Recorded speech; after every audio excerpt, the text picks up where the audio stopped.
Hi hello welcome to my YouTube channel. അപ്പം തട്ടൊക്കെ ഇട്ട് പോകുന്ന എങ്ങോട്ടാണെന്നൊന്നും വിചാരിക്കണ്ട കേട്ടോ, മാർക്കറ്റിലേക്ക്. നല്ല ചൂടല്ലേ, അപ്പോൾ അവിടെ എത്തുമ്പോൾ ഒന്നിങ്ങനെ മുഖം മറച്ച് കെട്ടാലോ എന്ന് വിചാരിച്ചെടുത്ത് തലയിലിട്ടതാട്ടോ. അവളാണെങ്കിൽ മൂടി കെട്ടിയാണ് കേട്ടോ വന്നത് കൂടെ. അങ്ങനെ പിന്നെ ഓട്ടോ ഒക്കെ കിട്ടി, പെട്ടെന്ന് ഓട്ടോയിൽ കയറിയിട്ട് ഞങ്ങളങ്ങ് പോയി കേട്ടോ. ദക്ഷിണ കണ്ടു കഴിഞ്ഞാൽ വിചാരിക്കും എവിടെ ടൂർ എങ്ങാനും പോവുകയാണ്, ആ രീതിയിൽ അവൻ തൊപ്പിയൊക്കെ ഇട്ടിട്ട് വന്നത്. ഇപ്പം എവിടെ പോവുകയാണെങ്കിലും അവൾ കൂടെ ഉണ്ടാവും കേട്ടോ. ഒന്നുകിൽ അവൾ പോകുമ്പോൾ എന്നെ വിളിക്കും, അല്ലെങ്കിൽ ഞാൻ പോകുമ്പോൾ അവളെ വിളിക്കും. അങ്ങനെ മാർക്കറ്റിലെത്തി ഉള്ളിലേക്ക് കടന്നു കേട്ടോ. അങ്ങനെ പച്ചക്കറി വാങ്ങാനായിട്ട് തുടങ്ങി. പക്ഷേ കുറച്ചേ വാങ്ങിയുള്ളൂ, എല്ലാ സ്ഥലത്തേക്കും പോകാനുള്ള ഒരു സാഹചര്യം ഇല്ല, ഇനി വെയിലായതുകൊണ്ട്. അപ്പോൾ പിന്നെ ഞങ്ങൾ എല്ലാവരുടെയും നോക്കി നല്ല പച്ചക്കറി നോക്കി കുറച്ച് വാങ്ങി. പിന്നെ മാർക്കറ്റിനെ പറ്റി പറയുകയാണെങ്കിൽ നാട്ടിലൊന്നും ഞാൻ ഇങ്ങനത്തെ മാർക്കറ്റൊന്നും കണ്ടിട്ടില്ല കേട്ടോ. ഇവിടെ ഉപ്പ് മുതൽ കർപ്പൂരം വരെയുള്ള എല്ലാ സാധനവും ഇവിടെ കിട്ടും. പച്ചക്കറികളൊക്കെ അധികവും ഇവർ വീട്ടിൽ നിന്ന് കൊണ്ടുവരുന്ന പച്ചക്കറികളാണ് കേട്ടോ. നമുക്ക് വേണ്ടത് 20 രൂപ വെച്ചിട്ട് വാങ്ങിയെടുക്കാം. 20ൻ്റെ മുകളിലുള്ള പച്ചക്കറികളും ഉണ്ട്. ഇട്ടറിഞ്ഞു കഴിഞ്ഞാലും ബുധനാഴ്ച ദിവസമാകുമ്പോൾ വല്ലാത്തൊരു ഫീലിംഗ് ആട്ടോ. ഇന്ന് മാർക്കറ്റിൽ പോകാമല്ലോ. എല്ലാ ബുധനാഴ്ച ദിവസമാകുമ്പോൾ വല്ലാത്ത ഉത്സാഹത്തോടെ കേട്ടോ മാർക്കറ്റിലേക്ക് ഇറങ്ങുന്നത്. പുതിയ സാധനം എന്തെങ്കിലും കിട്ടിയാലോ എന്ന് വിചാരിക്കും. ഈ ചീരയാട്ടിക്കൊണ്ടിരിക്കുന്ന ചേച്ചീനെ കണ്ടപ്പോൾ എനിക്ക് അത് മാത്രം എന്തിനാ ബാക്കി വെക്കുന്നത്, അതും കൂടെ വാങ്ങിച്ചിട്ട് പോകാമെന്ന് വിചാരിച്ചു. അങ്ങനെ അച്ഛൻ്റെ കയ്യിൽ ഫോണും കൊടുത്ത് ഞാൻ ചീര വാങ്ങുന്നതൊന്ന് എടുക്കണേന്ന് പറഞ്ഞു പോയതാട്ടോ. 20 രൂപയ്ക്കൊക്കെ ഒത്തിരി ചീര കിട്ടും. 20ന് എല്ലാവിധ പച്ചക്കറികളും ഇവിടെ കിട്ടും.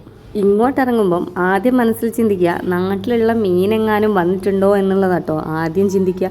കാരണം നമുക്കിവിടെ കടൽ മത്സ്യങ്ങൾ കിട്ടാറില്ല. എപ്പോഴെങ്കിലും വന്നാൽ തന്നെ ഐസിട്ട് വയ്ക്കുന്ന ചുവയോടുകൂടിയുള്ള മത്സ്യങ്ങളാണ് കേട്ടോ കിട്ടുക. എങ്കിലും ആഗ്രഹം കൊണ്ട് നമ്മളത് വാങ്ങിപ്പോവും. അങ്ങനെ അതും കൂടെ നോക്കാമല്ലോ എന്ന് വിചാരിച്ചിട്ടാട്ടോ ഇപ്പോൾ ഈ ഇറങ്ങിയത്. വന്ന് നോക്കുമ്പം മീനൊന്നും കണ്ടതുമില്ല. ഈ കിടക്കുന്ന വാള് കണ്ടോ, ഇതാണ് കേട്ടോ ഇവർ മീൻ മുറിക്കുന്ന വാള്. അവർ മീൻ മുറിക്കുന്നത് കാണുമ്പോൾ നമുക്ക് തന്നെ പേടിയാവും. കാരണം അത്തരത്തിലാണ് ഇവർ ആ മീൻ ഈ വാള് വെച്ചിട്ട് വെട്ടുന്നത്. ഇവിടുത്തെ മത്സ്യങ്ങളല്ലാതെ ഒറ്റ മത്സ്യം പോലും കടൽ മത്സ്യം ഇല്ല കേട്ടോ. ഇവരിവിടുന്ന് പുഴയിൽ നിന്ന് പിടിക്കുന്ന മത്സ്യങ്ങളാണ് ഇവയെല്ലാം. പക്ഷെ നമുക്കത് കഴിച്ചാൽ ശരിയാവില്ല, അതുകൊണ്ടത് വാങ്ങിയതുമില്ല. അങ്ങനെ പിന്നെ അടുത്ത സ്റ്റെപ്പിലേക്ക് കടന്നു. ഉള്ളിലേക്ക് പോയാൽ ഒരുപാട് സ്ഥലങ്ങളുണ്ട് കേട്ടോ. പക്ഷേ എല്ലാം എക്സ്പ്ലോർ ചെയ്യാൻ നമുക്ക് സമയവും ഇല്ല, അത്യാവശ്യം നല്ല വെയിലുമുണ്ട്. അങ്ങനെ പിന്നെ ഞങ്ങൾ തിരഞ്ഞ് റൂബീനെ കാണാനായിട്ട് അവിടെ വെയിറ്റ് ചെയ്താ കേട്ടോ. പിന്നെ അവൾ വന്നു. അങ്ങനെ അവളെയും കൂട്ടി നിങ്ങൾക്ക് വേറൊരു സ്ഥലം കാണിച്ചു തരാം. ഇത് ഈ ഇരിക്കുന്നത് എന്താണെന്ന് മനസ്സിലായോ? വേറൊന്നുമല്ല കേട്ടോ, കുറച്ച് പേര് കള്ളും കൊണ്ടിരിക്കുന്നുണ്ട്, കുറച്ച് പേര് നമ്മളെ വാറ്റിയ സാധനം കൊണ്ടിരിക്കുകയാണ് കേട്ടോ. ഇവിടെ സ്ത്രീകൾ ഇരിക്കുന്നത് കണ്ടപ്പോൾ തന്നെ ഞാൻ ആദ്യം ഞെട്ടിപ്പോയി. കാരണം നമ്മളെ നാട്ടിലൊന്നും ഇങ്ങനെ കണ്ടിട്ടേ ഇല്ല. വാറ്റുക എന്ന് പറയുന്നത് തന്നെ മറ്റുള്ളവർ കാണാതെയൊക്കെ കേട്ടിട്ടുണ്ട്, അല്ലാതെ നമ്മൾ ഇങ്ങനെ കണ്ടിട്ടില്ല. ഇവിടെ ഇവർ ഈ കന്നാസിലാക്കിയിട്ട് വാറ്റിയ സാധനം ഒഴിച്ചു വെച്ച് അല്ലെങ്കിൽ കുപ്പിയിലാക്കിയിട്ടാണ് ഇവരിവിടെ ഇരിക്കുന്നത്.